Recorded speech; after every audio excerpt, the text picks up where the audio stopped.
իդեալ համակարգը եկամտահարկի վերադարձի օրենքի շահառուների միջև տեղաբաշխում է մինչև 2.5 միլիարդ դրամի վերանորոգման սերտիֆիկատներ։ 5000 ընտանիք կարող է ստանալ 500,000 դրամ արժողությամբ վերանորոգման սերտիֆիկատ, մոտենալով իդեալ համակարգի ցանկացած խալոցրահ։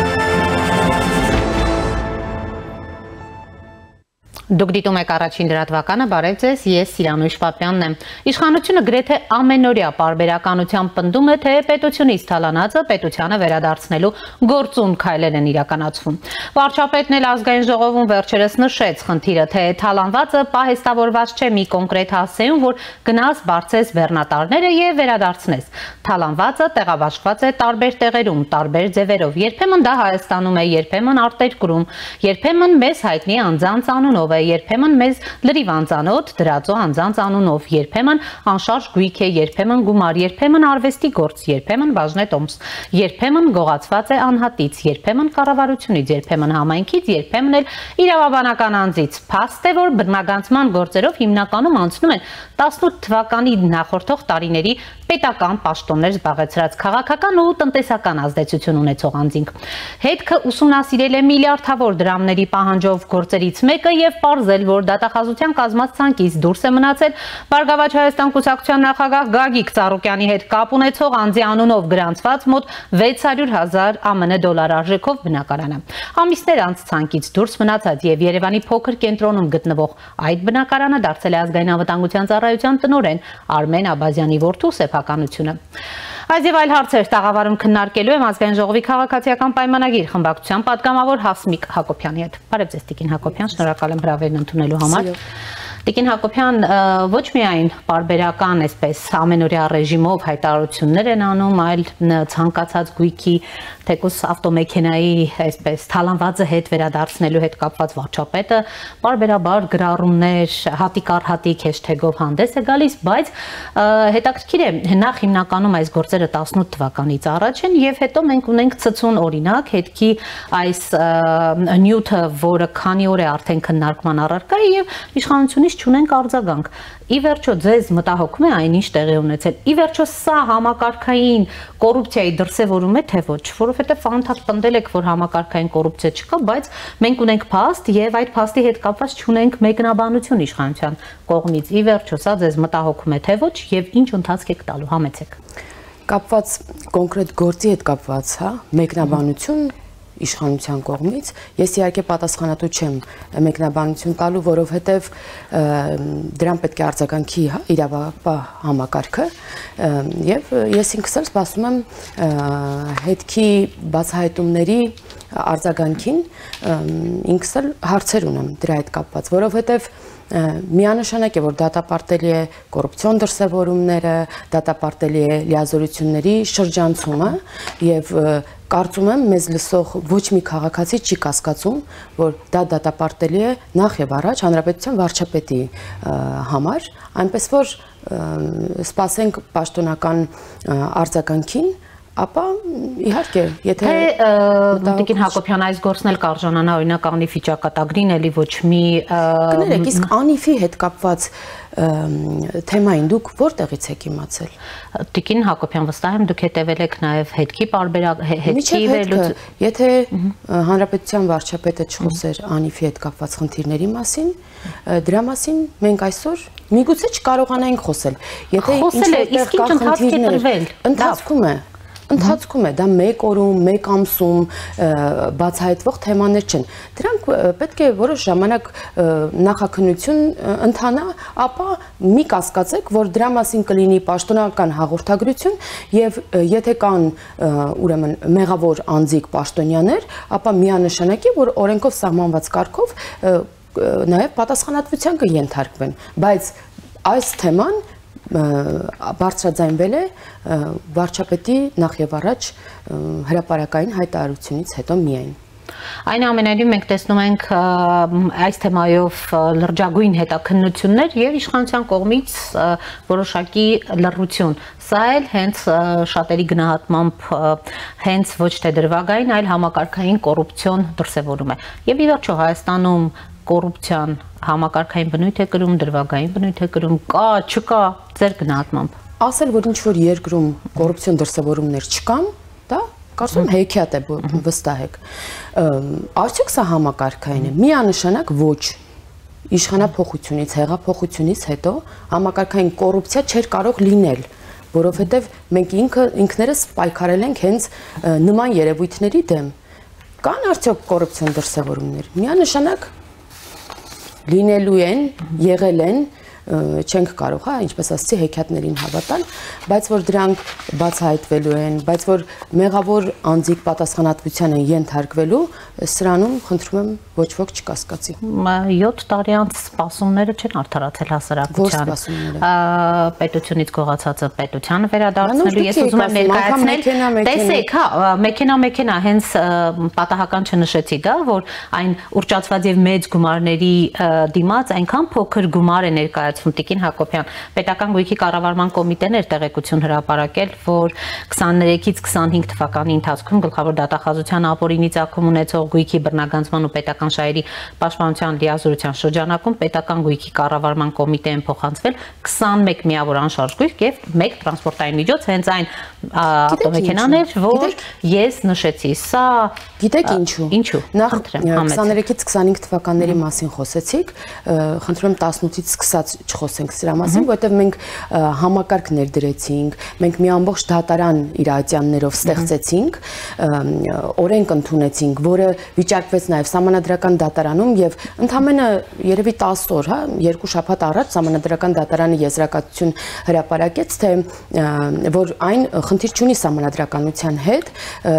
եւ հենց այս վիճարկումը, օրինակ մեր ընդդիմադիր գործիչներ չեն խոշում անգամ բարձրաձայնել, որ այս համարվելու է հակասահմանադրական, պետք չի գնալ ընդունել հա մեղավորությունը, գնալ հաշտության պետության հետ վերադարձնել այս գույքերը, որովհետև հակասահմանադրական է հա համարվելու, բայց հիմա ես վստահ եմ, որ մենք տեմպը հա ավելի արագ կլինի եւ այդ ժամանակաշրջանում մինչեւ հիմա չեն վերադարձվել, որովհետև որոշ գույքեր, որովհետև հիմա նախաքննական ընթացք է, դատական process-ով են անցնում եւ ցավոք սա եւս շատ արագ process-ներին չեն պետությունում իրականացվող, բայց որ մենք առաջիկայում էլ ավելի արագ տեմպերով ենք տեսնելու վերադարձվող գույքերի ցանկերը պետությունից գողացվածի, սրանում եւս ես վստահ եմ։ Մինչև փաստորեն 26 թվական այս առումով նաև արագացված գործընթացներ կլինեն։ Գիտենք, որ ընտրությունները սարերի ետևում չեն, հասարակության սպասելիքները որոշակի առումով պիտի արդարացնեք Տիկին Հակոբյան։ Եթե դուք դա կապում եք նախընտրական քարոզչության հետ, ոչ, սա կապված չէ նախընտրական քարոզչության հետ։ Սա կապված է, ինչպես ասացի, արդեն օրենքի աշխատելու հետ,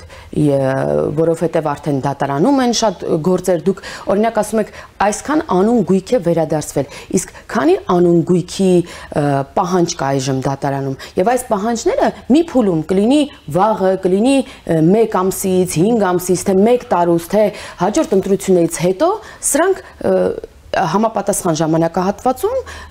պետք է հրապարակվեն։ Սրա մասին է ամբողջ խոսքը։ Թե չէ սա նախընտրական ուղղակի բանի համար այտենց գործերը չեն արագացվել, ուղղակի գործերը ընթանում են ու պարզը որ մի փուլում ես ասեմ, ես բանը ինքս հումանիտար կրթություն ունեմ եւ երբեմն դժվար է արտաբերել այն թվերը, որ տեսնում ես, հա, երկար, որը որ այժմ որոշ անձանցից կա իբրև պահանջ այդ նույն օրենքի շրջանակում, հա, իբրև գողացված գույք եւ բան գումար։ Մտահոգություն չկա, որ այնուամենայնիվ դրանք 18 թվականից առաջ ուրեմն զարգացումների, պաշտոնյաների գործերն են եւ որ ձեր ժամանակաշրջանի 18-ից հետո պաշտոնյաների նկատմամբ Չկան այդպիսի գործեր։ Ես չեմ կարող այդպիսի պնդում անել, որովհետև դրա մասին տեղեկություն չունեմ, բայց ինձ էլ է հետաքրքրում, կարելի է հետաքրքրվել, դուք էլ կարևոր գործառույթ եք իրականացնում, ինքնդ կարող եք հարցում ուղարկել, ես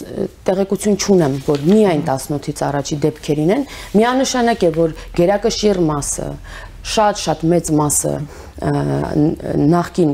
ուրեմն իշխանության ներկայացուցիչներին են վերաբերում, որովհետև այն ժամանակ էր այդ կոռուպցիոն գործերը, այնպես որ միանշանակ է, որ նախկինում են, բայց ասել, որ Հայաստանում 18-ից հետո չկա կոռուպցիա, դա իհարկե չենք կարող այդ նման հեքիաթների հավատալ, ցանկացած պետությունում ցանկացած դատապարտելի արարքներ գոյություն ունեն, այլ հարց է դա համակարգային է, թե ոչ, այլ հարց է պատասխանատվության ենթարկվում են, թե ոչ։ Տիկին Հակոբյան, այսօր Գյումրի ավականու նիստ էր, որտեղ Վարդան Ղուկասյանի փեսան ընտրվեց Գյումրիի համայնքի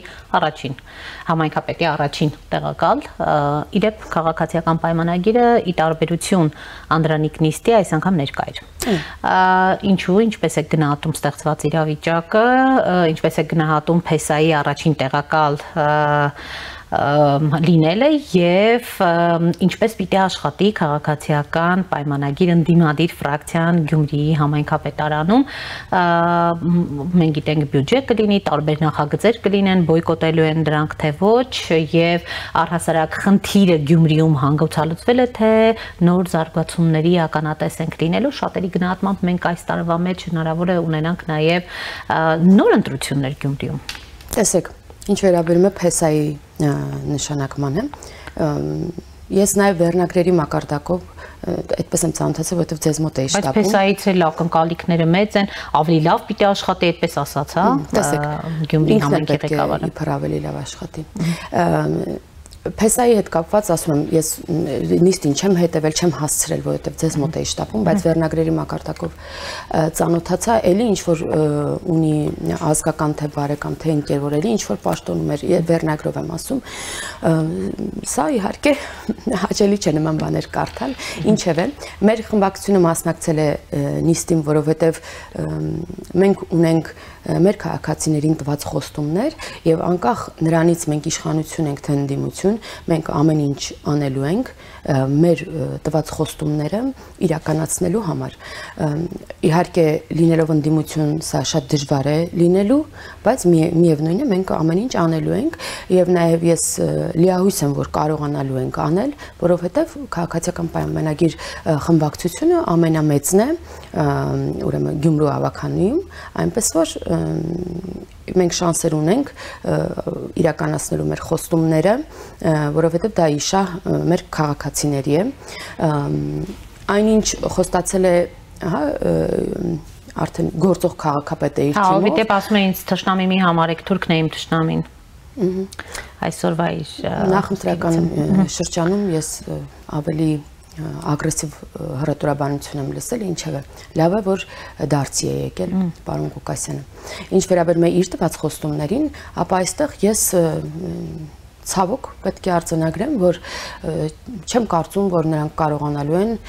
իրականացնել իրենց խոստումները, որովհետև ես հիշեցի նաև մի խոստում չէ, հա, խոսույթի մասին, որ Հայաստանը տեսնում է իբրև միութենական ինչ-որ պետության մաս, Բելարուսի օրինակով, այո, եւ փառք Աստծո, որ նա չունի լիազորություն Հայաստանի համար որոշումներ կայացնել նման, ինչ վերաբերում է այն լավ խոստումներին, որ բոլորի նախընտրական ցուցակում, հա, խոստումների շրջանակում լինում են, այս խոստումները իրականացնելու համար պետք է ունենա մեծամասնություն ցանկացած, հա, քաղաքապետ, որովհետև որոշումները կայացվում են կոնսենսուսով եւ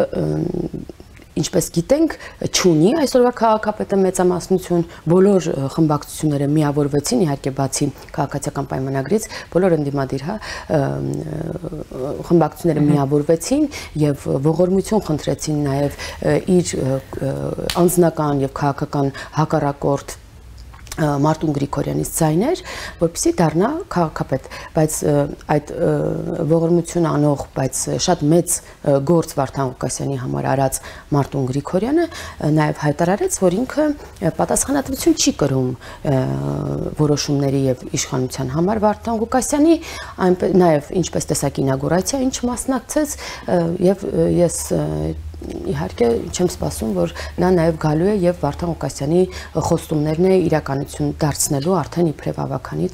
քվեարկելով դրա համար։ Նոր ընտրությունների հավանականություն տեսնում եք։ Նոր ընտրությունները, գիտեք, ձևակերպված են, հա, օրենքով, որ դեպքում են լինում,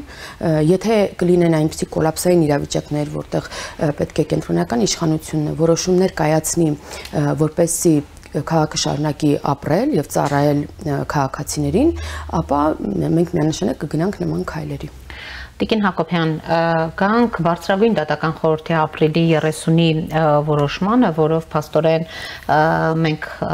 տեսանք դատախազի միջնորդությունը եւ տեսանք, թե ինչպես դատավոր Արթուր Գաբրիելյանը կալանավորվեց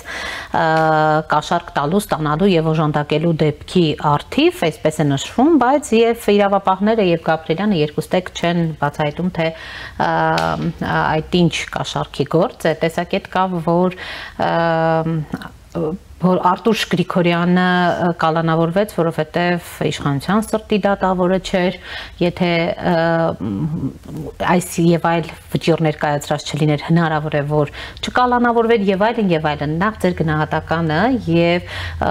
որքանով այսպիսի ընթացքները դատավորներին կալանավորումը եւ այլն բերելու են դատական համակարգի առողջացմանը, մի բան, որ հասարակությունը ամենաշատն է սպասում դրանից։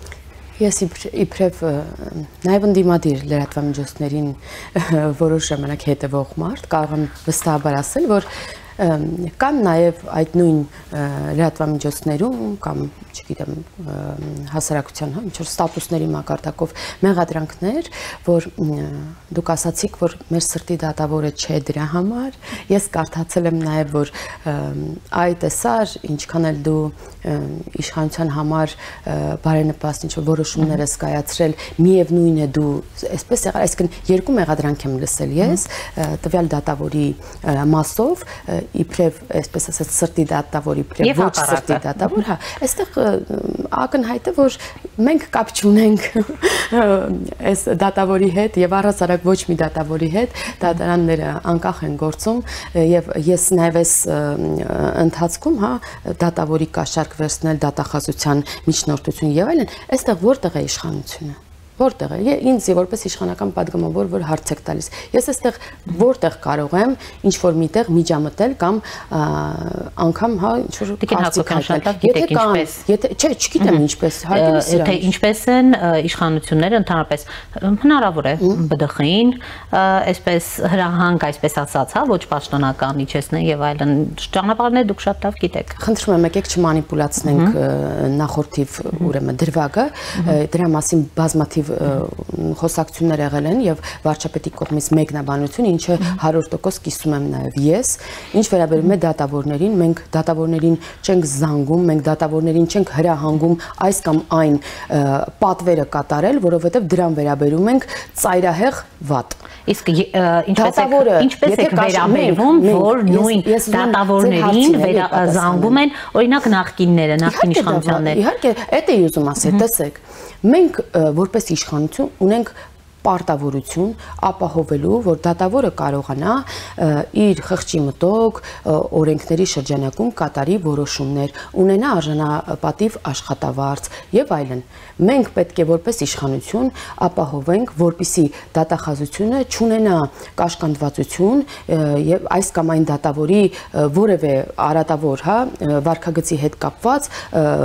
գործողություններ իրականացնի, բայց այդ գործողությունները ում հանդեպ են իրականացվում, ինչ անուն ազգանունով է իրականացվում, մենք դրա հետ կապված չունենք ոչ մի լիազորություն եւ չենք խառնվում նման բաներին եւ դատարանը, դատաիրավական համակարգը անկախ է գործում։ Ես չգիտեմ ով է տվյալ դատավորը, որի հա հանդեպ կալանավորման եւ այլն որոշումներ են ունեցել եւ չեմ էլ ուզում իմանալ։ Դատավորը, եթե կան հիմնավոր փաստեր, դատավորի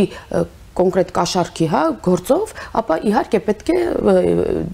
իրավապահ համակարգը աշխատի այստեղ եւ ցանկացած դատավոր ինչ որոշում էլ իրական ուրեմն ունեցած կլինի մեզ հաջո, ընդդիմությանը հաջո, պետք է դատապարտել նման երևույթները եւ պետք է պատասխանատվության ենթարկեն եւ վերջ։ Բայց ես չեմ կարող այստեղ ինչ-որ բան հայտնել, իհարկե մենք չունենք սրտի դատավորներ, մենք չունենք ուրեմն ինչ-որ, չգիտեմ, ես այնքան եմ այս դատական համակարգից կարծիքներ լսում, հա, ինչու է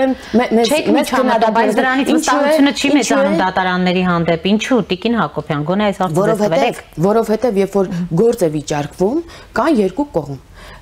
պատասխանող եւ մեղադրող, հա։ Երկու կողմ կա եւ երբ որ դատավորը մեկի համար կայացում է որոշում, մյուսի համար դառնում է սուբյեկտիվորեն ոչ անաչառ։ Այսինքն 50%-ով գոհ է, 50%-ը ոչ։ Բայց ասել որ դատաիրավական բարեփոխումները հասել են վերջնակետին, մենք գոհ ենք, մենք ամենաշատն ենք բղավում, որ մենք դժգոհ ենք տեմպերից, մենք դժգոհ ենք։ Դուք ամեն օր կարող եք կառավարության նիստին վարչապետին լսելուց կարծիք բանանել, թե մենք գոհ ենք, թե դժգոհ ենք։ Կամ ազգային ժողովում, երբ որ համապատասխան գերատեսչության ղեկավարները ազգային ժողովում որոշակի փուլերով գալիս են հարց ու պատասխանի եւ այլն։ Կանք 26 թվականին, որ սարերի ետևում չէ եւ Տիմ ընտրությունները ինչ են ցույց տվել այս առումով, Տիկին Հակոբյան, Տիմ թե Գյումրի, թե Փարաքար ընտրությունները, իշխանությունը փաստորեն չկարողացավ այնքան ձայն հավաքել, որ քաղաքի կառավարումը վերցներ իր ձեռքը։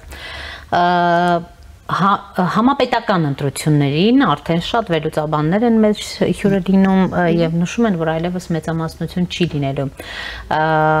կոալիցիաներ են ձևավորվելու եւ այլն։ Ձեր գնահատմամբ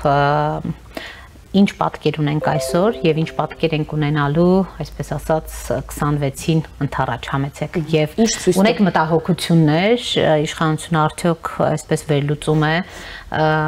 իր բացերը, խնդիրները, թերությունները եւ արդյոք այս ժամանակահատվածում հնարավորություն տեսնում է շտկելու դրանք, համեցեք։ Ինչ ցույց տվեցին տիմ ընտրությունները,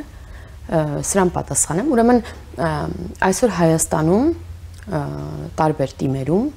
ղեկավարում է ամբողջ Հայաստանը, այսինքն ղեկավարվում է, եթե չեմ սխալվում, շուրջ 40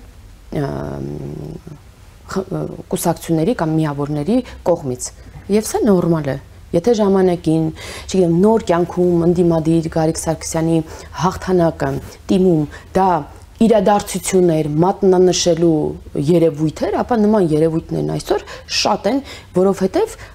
դա լավ է եւ օգնում է միայն ավելի արդյունավետ կառավարմանը եւ սա ասել որ չգիտեմ ինչ է ցույց տվել, վատ բան է ցույց տվել, ես սա չեմ կիսում։ Կոնկրետ եթե գնանք Գյումրու դեպքերին էլի, սա ակնհայտ ցույց տվեց, որ շուրջ 7-8 ուժեր առանձին, բայց ղեկավարվելով կոնկրետ մարդկանց կողմից, նախկին նախագահների երկու,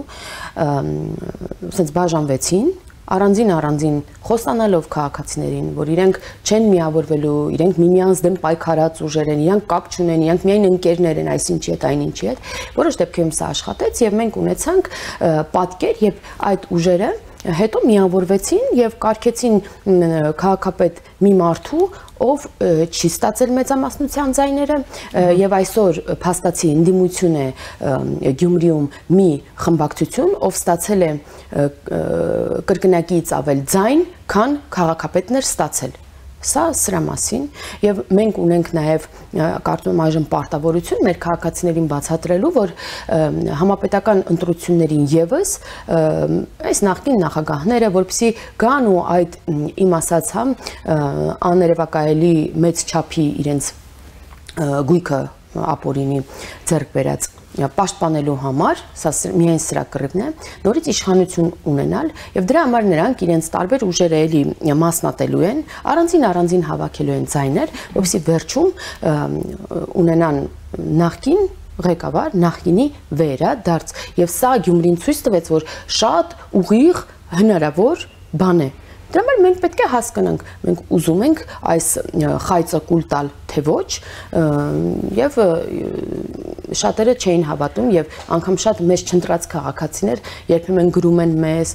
հանդիպումների ժամանակ, հա, ասում են ոնց կարար sense բան լիներ եւ այլն, որովհետեւ չէին հավատում, որ դա հնարավոր է, բայց հիմա տեսան, որ հնարավոր է։ Ու հիմա այս impeachment-ի գործընթաց սկսած մարդկանց մասին խոսենք, որովհետեւ ակտուալ է կարծում եմ։ Հայաստան խմբակցությունը արդեն հայտարարել է, որ 28 падգամավորները պատրաստ են ստորագրել այն։ Հեսա դրան էլ կանդրադառնանք։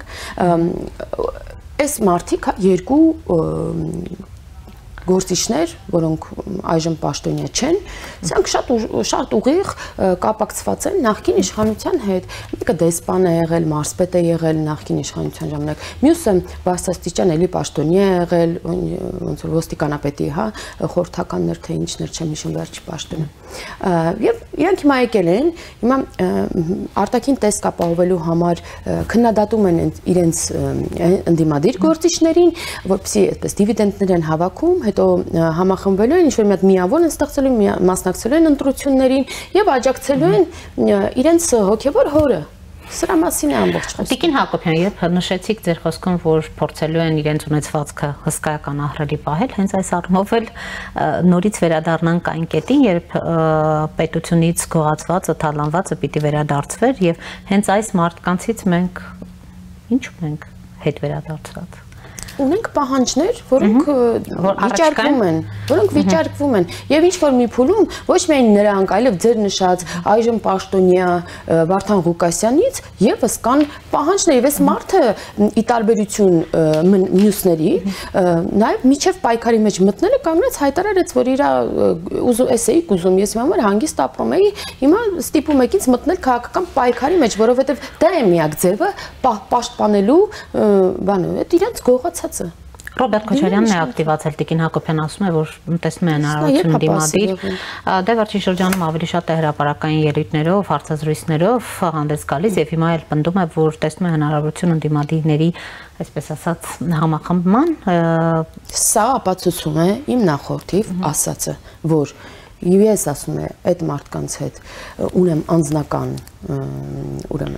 անհամաձայնություններ, տեսակետների տարբերություն, պատկերացումների տարբերություն, բայց կմիավորվեմ։ Այնպես, ինչպես ունեին Գյումրու մեր բանը, այսօր քաղաքապետ դարձրած այդ ուժերը իրար հետ ունեին անձնական անգամ թշնամանք, սակայն դա չխանգարեց իրականացնել նախկինի վերադարձ։ Այս առումով վտանգներ չկան։ Ես չեմ կարող ասել չկա վտանգ, որովհետև եթե Գյումրիի սցենարը աշխատի նորից, այսինքն մենք թերանանք մեր քաղաքացիներին բացատրել, որ սա է իրենց սցենարը, իհարկե կունենանք մտահոգություն, որովհետև գիտենք ինչ են ուզում վերադառնալ նախկին իշխանությունները, ինչպես են տեսնում Հայաստանի ապագան այս նախկին իշխանությունները, հա, ինչպես են ուզում ռուս-բելարուսական միութենական պետության մեջ տեսնել Հայաստանի Հանրապետության ապագան։ Նրանք նաև բարձրաձայնում են, որ այո, միգուցե ճիշտ է Հայաստանի սուվերենության հաշվին, հա, պահպանել ուղղակի հայկականը այդքանը, բայց մեզ համար նախ եւ առաջ ամեն ինչից կարևոր Հայաստանի ինքնիշխանությունն է, պետականությունն է։ Եվ եթե ինչ-որ մեկը տատանվում է, հա, ընտրել ինչը, ապա այս մարդիկ գոնե չեն կարող լինել պետականամետ, էլ չեմ ասում հայ լինել։ Ձեզ քննադատում է, ասում է, այս իշխանությունը պատերազմ հրահրեց, սադրեց, այս իշխանությունն է բանակը վարի ոչնչացրել, այս որովհետև հեշտ էր կառուցելը, բայց դա դժվար էր կառուցելը, բայց շատ հեշտ էր քանդելը, հիշեցնում է բանակի